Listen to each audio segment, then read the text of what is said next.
কি পোড়া কপাল আমার!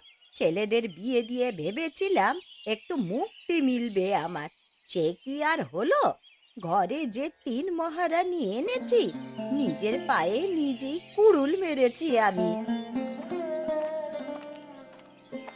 কি হয়েছে মা? আপনি সকাল সকাল একা একা বিলাপ করছেন কেন? কিছু কি লাগবে মা আপনার? বলি, সকাল হয়েছে সেই কখন? আমাকে কি না খাইয়ে মারবে নাকি তোমরা? তোমাদের বাবা মা কি কিছুই শেখায়নি যে সংসার কিভাবে করতে হয়? তা না শেখালে কি আর আপনার সংসারে এসে এতদিন সংসার করে খেতে পারতাম মা? কাজের থেকে যে কথার গুণ বেশি তোমাদের।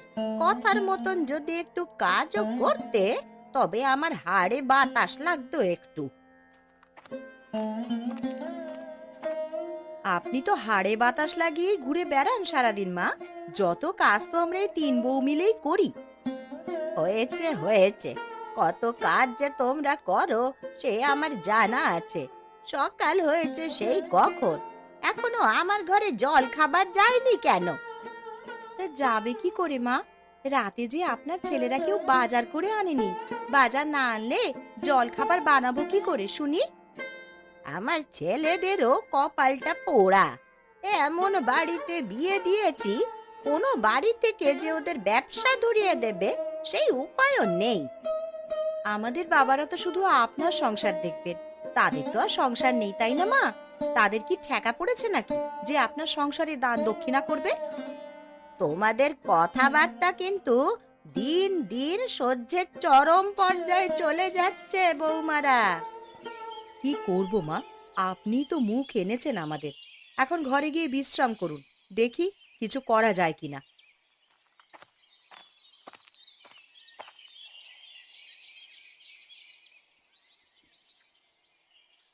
কি গো দিদি, কমলাকে তো সেই কখন ঘোষবাড়িতে পাঠালে দুটো কচুর শাকের জন্য, কিন্তু ছোট যে এখনো এলো না গো। ঘোষগিন্নি যা হাড় কিপটে, শাক দিলে হয়। তার উপরে আবার ওই বাড়ির সবাই যেমন কিপটে, তেমনি বাজে তাদের ব্যবহার। তাহলে কি দরকার ছিল বেচারিকে একা একা ও বাড়িতে পাঠানোর? কি করব বল মেজো, ওর সাথে তোকে পাঠালে তো বাড়ির কাজগুলো সব বাকি থাকতো। তার উপরে তোর যা মেজাজ, ওরা মুখের ওপরে না করে দিলে তুই ঝগড়ায় লেগে যাবি, তাই আর তোকে পাঠাইনি।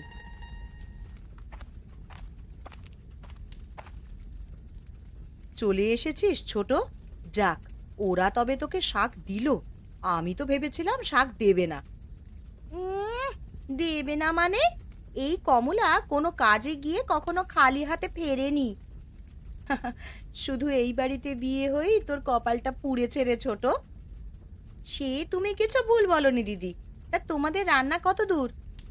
রান্না আর কি, এই দুটো চাল সেদ্ধ করছি আর এই শাক রান্না করব। কিন্তু এইভাবে আর কত দিন দিদি?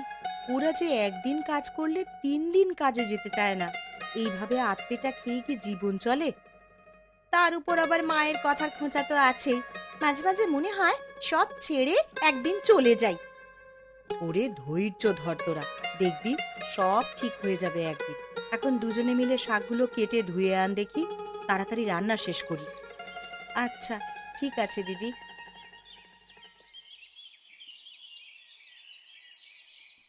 কি গো দিদি, তোমাদের নকশি কাঁথা সেলাই কতদূর হলো? আর কতদিন লাগবে সেলাই শেষ করতে? আমারটা তো প্রায় শেষের পথে। মেজো তো দেরিতে শুরু করেছে, ওর বোধহয় বাকি আছে অনেকটা। হ্যাঁ দিদি, আমার এখনো অনেকটাই বাকি আছে সেলাই শেষ করতে। আর ছোট, তোর উলের জামা কতদূর হলো? আমারও প্রায় শেষের পথে। এটা শেষ হলে নতুন করে আরেকটা শুরু করব ভাবছি। আমরা তো তিনজনেই বেশ ভালো হাতের কাজ জানি দিদি। চলো না, আমরা তিনজনে মিলে এইটার একটা ব্যবসা করি। ব্যবসায় দেব, সেই টাকা পাবো কোথায় রে বোন?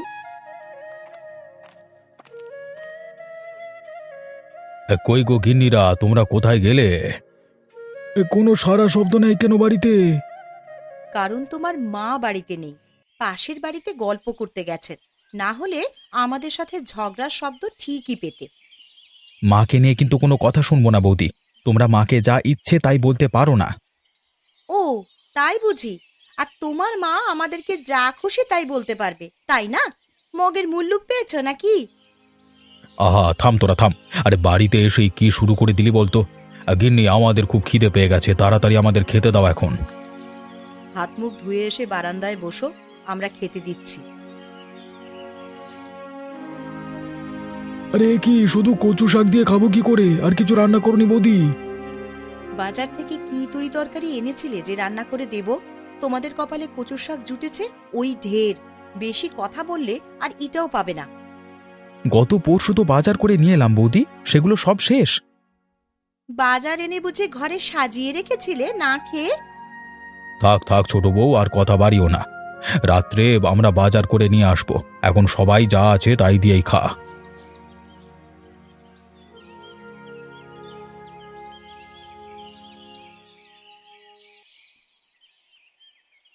ঝাড়ু তো নিয়ে এলি মেজো, কিন্তু পাতা ঝাড় দিয়ে বাড়িতে নিয়ে যাবি কিভাবে?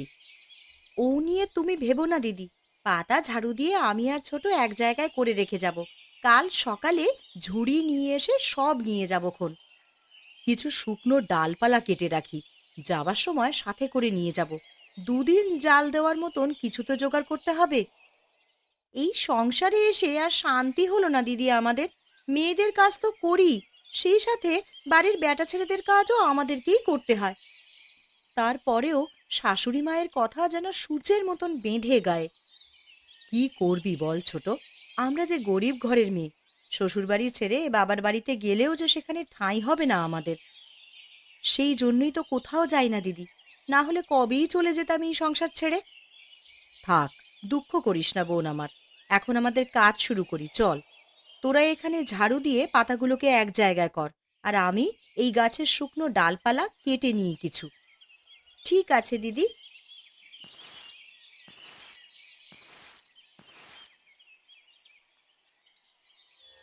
আজকে আর পারবো না দিদি, সারা দিন উনুনের ধারে রান্নাবান্না করে এখন আর শরীর সাথ দিচ্ছে না। আমারও শরীর চলছে না দিদি। দুপুরে তো যা ছিল সবই ওদেরকে খাইয়ে দিলাম, আমরা তো ঠিক মতন খেতেই পেলাম না। তোদের যখন কষ্ট হচ্ছে তখন চল, আজ তবে ফিরে যাই, কাল এসে বাকি কাজ করব। দিদি, এই জঙ্গলের মাঝে হাটে যাবার পথে একটা ভাঙা বাড়ি প্রায়ই দেখতে পাই। বাড়িটা কার গো? জানি না রে বোন, যারই বাড়ি হোক না কেন, সেটা নিয়ে আমাদের ভেবে কোনো কাজ নেই। এখন চল, আমরা বাড়ি ফিরে যাই। ঠিক আছে দিদি, চলো।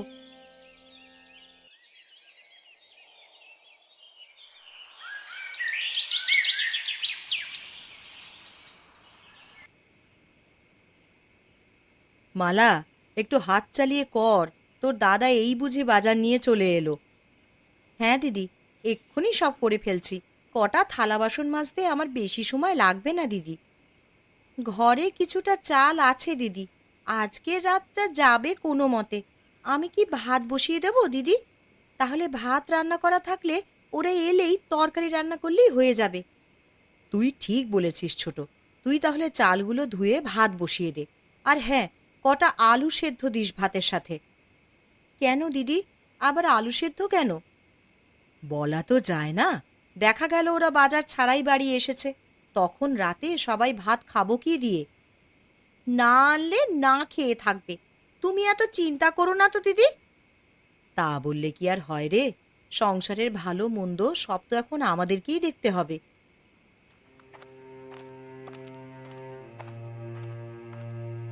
এই নাও গিন্নি, এই প্যাকেটে কিছু মসুর ডাল আছে, রাতের জন্য ডাল আর আলু সেদ্ধ করে ফেলো তো তোমরা। সে কি দাদা, শুধু ডাল নিয়ে ফিরলেন যে? বাজার সওদা তো কিচ্ছুই আনলেন না। আরে আমাদের কাজের টাকা আজকে দেয়নি, তাই আপাতত ডাল নিয়ে এলাম। কালকে টাকা দিলে বাজার সদাই করে নিয়ে আসবোক্ষণ। রোজ রোজ তো এই কথাই শুনি দাদা, এইভাবে আর কতদিন চলবে বলুন তো? আরে ছোট ছোটর মতো থাকো তো, এত বেশি কথা বলতে যাও কেন শুনি? ওকে ধমকে কোনো লাভ হবে কি? ছোট যা বলেছে ঠিকই বলেছে। এমন হলে তোমাদের সংসার আর আমরা করব না। এবার দেখি কে এসে তোমাদের সংসার সামলায়। ভালো না লাগলে চলে যাও, কে আটকেছে তোমাদেরকে? যত সব। তোরা থাম তো, আজকে যা হয়েছে তাই রান্না করো, কালকে কি হবে সেটা কালকে দেখা যাবে। এখন চল চল, তোরা ঘরে চল, ওদেরকে রান্না করতে দে। দেখেছো দিদি, আমি তোমাকে বলেছিলাম না এরা কখনো শুধরাবে না। বিধাতা আমাদের কপালে কেবল দুঃখই লিখলেন। থাক বোন, দুঃখ করিস না, একটা উপায় ঠিক হবে দেখিস। এখন যা, চালগুলো ধুয়ে রান্না বসা দেখি।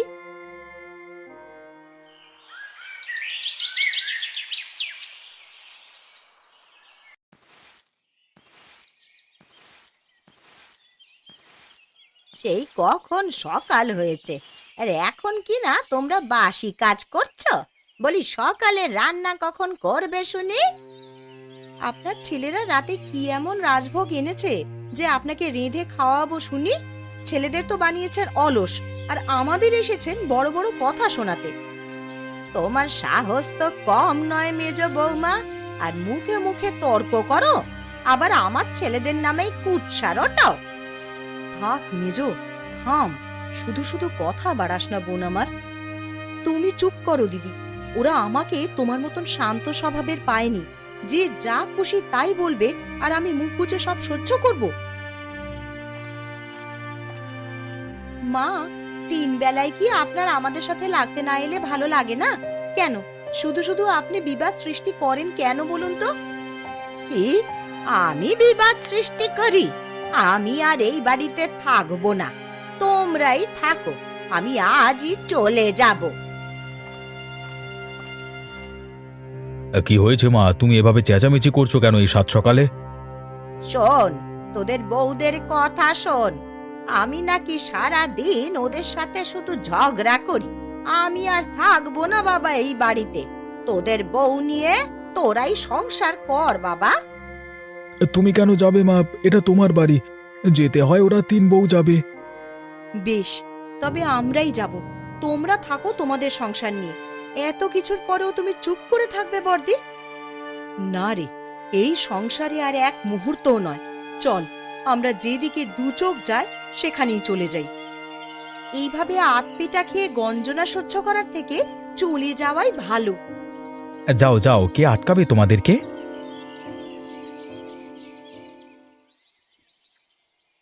বাড়ি তো এলাম, কিন্তু কার বাড়ি তা না জেনেই ভেতরে ঢুকেছি আমরা। কেউ যদি এখন চোর অপবাদ দেয় আমাদেরকে।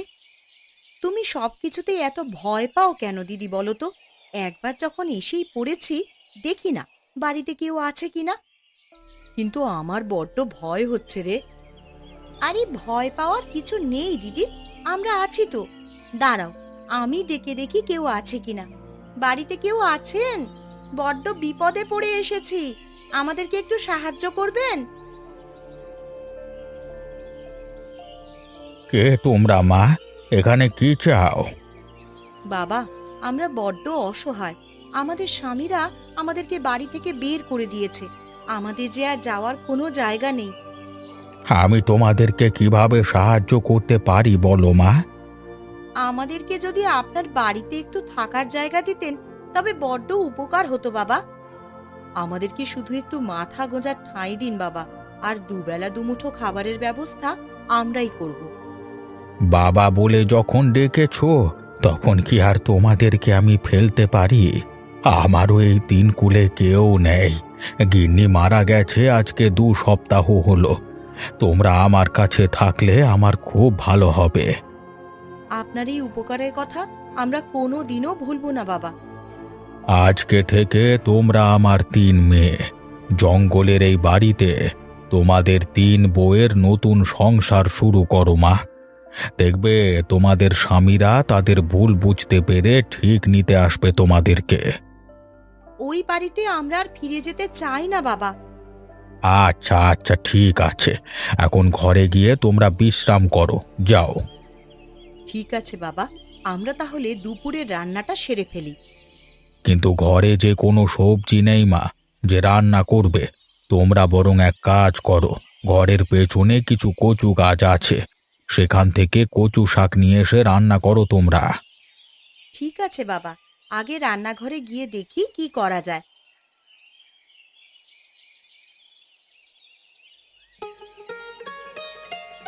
আজকে তো কচুর শাক আর কচু বাটা করেছি, কিন্তু কাল আবার কি রান্না করব রে?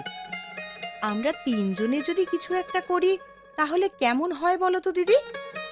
কিন্তু আমরা তো মেয়ে মানুষ, আমরা কি করতে পারি যাতে সংসার চলবে? মেয়ে মানুষরাও সংসার চালাতে পারে, সবসময় একটা পুরুষ মানুষে যে সংসার চালাবে এমন নয়।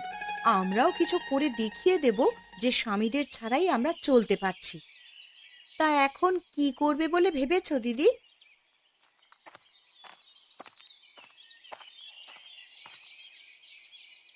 তোদের রান্না হয়েছে মা? আমার বড্ড খিদে পেয়েছে। এই দুদিন তাও চিড়ে মুড়ি খেয়েছিলাম, কিন্তু তোরা যখন ভাত রান্না করবি বললি তখন যেন খিদে আরো বেশি লেগে গেল। আমাদের রান্না শেষ বাবা, তুমি এখানটায় বসো, আমরা তোমাকে খেতে দিচ্ছি।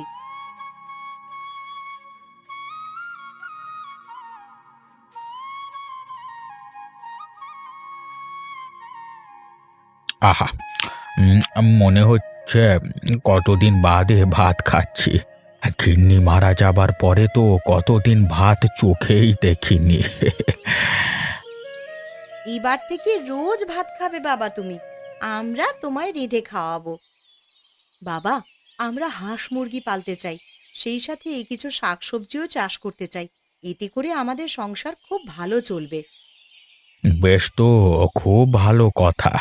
আমি আজই বিকেলে হাটে গিয়ে তোদের জন্য হাঁস মুরগি কিনে এনে দেব, সেই সাথে কিছু সবজির বীজও এনে দেব। তাহলে তো বেশ ভালোই হলো। আর জ্বালানি কাঠের কথা তুমি চিন্তা করো না বাবা, আমরা 3 বউয়ে জ্বালানি কাঠ জোগাড় করে নেব। বেশ বেশ, তাই হবে তাই হবে। তোরাও আমার সাথে খেতে বসে পড় মা। তুমি বরং খেয়ে হাটের দিকে যাও, তারপরে আমরা খেতে বসবো। ঠিক আছে।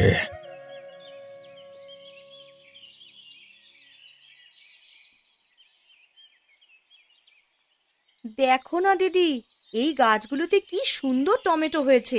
আর কিছুদিন বাদেই এগুলো হাটে বিক্রি করা যাবে। হ্যাঁ রে, সেই সাথে ছোট যে বেগুন গাছগুলো লাগিয়েছি সেগুলোতেও খুব ভালো মানের বেগুন হয়েছে দেখছি। এখন তো হাটে বেগুনের খুব চাহিদা, আর শুনেছি বেগুনের দামও নাকি যাচ্ছে অনেক। তাই ভাবলাম বেগুন গাছগুলোর যত্ন বেশি করে করি। আমি যে কুমড়ো গাছটা লাগিয়েছি তাতে কুমড়ো ধরা শুরু করেছে, কদিন বাদেই তা হাটে পাঠাবো বাবাকে দিয়ে। এইবারে বুঝি আমাদের দুঃখ ঘুচলো দিদি। বাড়ির কথা বড্ড মনে পড়ে রে মেজো, না জানি ওরা কি খাচ্ছে কি করছে। তুমি বাদ দাও তো দিদি ওদের কথা, আমাদের ছাড়া হয়তো ওরা ভালোই আছে। আর আমাদের যখন দরকার পড়বে তখন দেখবে ঠিকই চলে এসেছে খুঁজতে।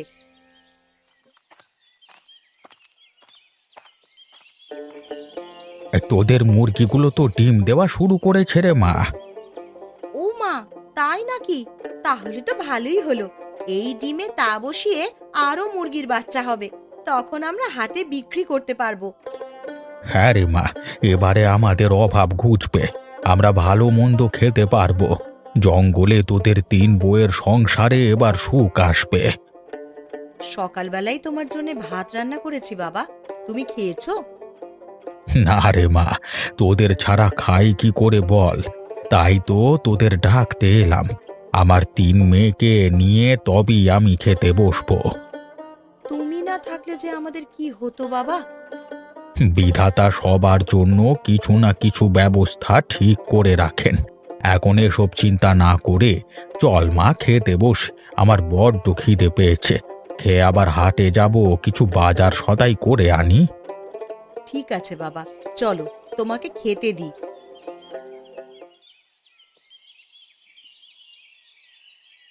কি রে মেজো, তোর হলো? আর কত দূর? আমি টমেটোগুলো সব তুলে একটা ঝুড়িতে রাখছি, আর ছোট বেগুনগুলো তুলছি দিদি।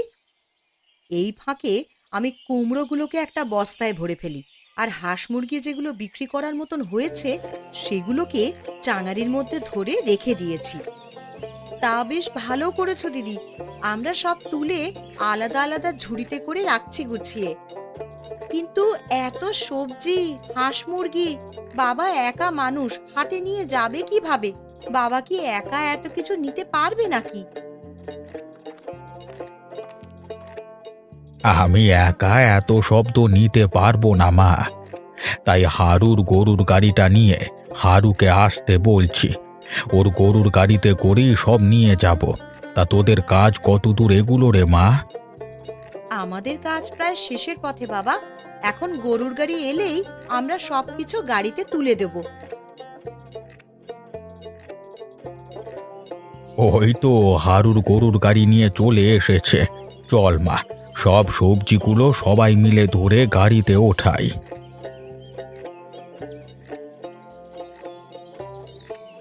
এই হাঁস মুরগিগুলো বাজারে বিক্রি করে এসো বাবা, আর সেই সাথে এই ডিমগুলোও বিক্রি করে আসবে।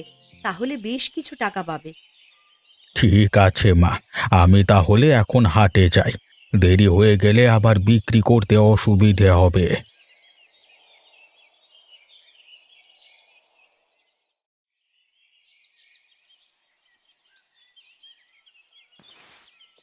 অনেকদিন বাদে আমার কেমন শান্তি লাগছে রে মেজো। কতদিন বাদে কোনো চিন্তা ছাড়াই খাবার খাই আর ঘুমাই বলে মনে হচ্ছে। ওই সংসারে তো আমরা কম নির্যাতন সহ্য করিনি। একদিকে মা আমাদেরকে কথা শুনিয়েছেন, আর অন্যদিকে ছেলেরা ঠিক মতন খেতেও দেয়নি। কিন্তু জানিস, আমার বড্ড মায়া হয় ওদের জন্য। না জানি কি হালে আছে ওরা। বাবা কোথায় গেছে গো দিদি? সকাল থেকে বাবাকে কোথাও তো দেখতে পাচ্ছি না। আরে বাবাকে তো আমিও দেখতে পাচ্ছি না। সেই সকালে উঠে কোথায় বেরিয়েছে, কাউকে কিছু না জানিয়ে গেছে রে।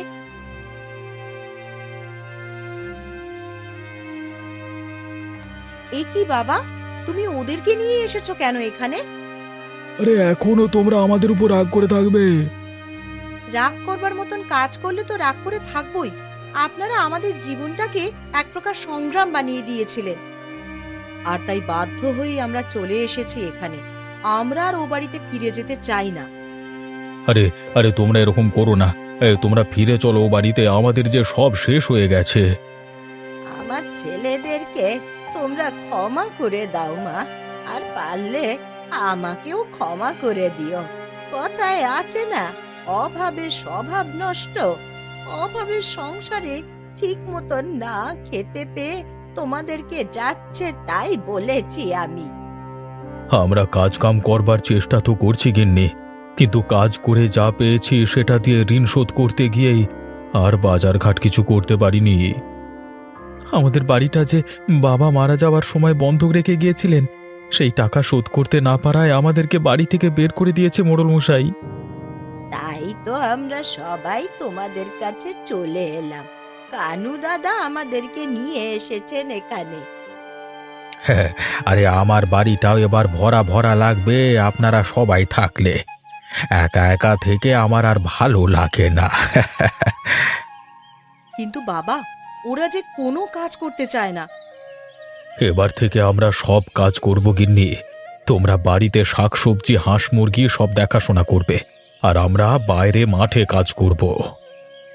আর এইভাবেই জঙ্গলে আমার 3 বউয়ের সংসার আবার নতুন করে সুখে সমৃদ্ধিতে ভরে উঠবে।